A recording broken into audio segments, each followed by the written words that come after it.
Herkese salam. Bu gözəl gündə ən başda prezidentimizi və ailənizi yeni ilini təbrik edirəm. Neçə belə illərə çıxsın ailəsi ilə, sevdikləri ilə.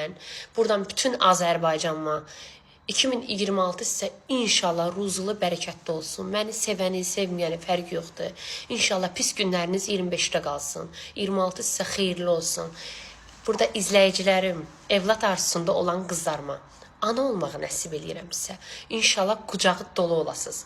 Ən başda da analarımıza, mənim öz anama, bütün izləyici analarıma sizə can sağlığı, uzun ömür arzulayıram. Evlatlarınızın başının üstündən eksik olmayasınız. Qəlbinizdə, niyyətinizdə nə arzular varsa yerinə yetsin bu 2026-na. Balalarınız gözünüzə çıraq olsun. Öz evlatlarıma nə arzulayıramsa, buradan da sizin evlatlarınızı arzulayıram. Bunu mən səmimi qəlbdən öz izləyicilərimə demək istədim. Öz Azərbaycanıma demək istədim. Sizi sevirəm, yaxşı ki varsınız. Siz olmasaz mən olmaram. Sizə onu arzulayıram ki, həmişə xoşbəxt olasınız. Sizə qadınlara, qadın xoşbəxtçiliyi arzum. Sevin, sevilin. Pis günlərinizi 25-də qoyun. Allah sizi mərdimazar insanlardan uzaq tutsun. Happy New Year. Öpürəm sizi.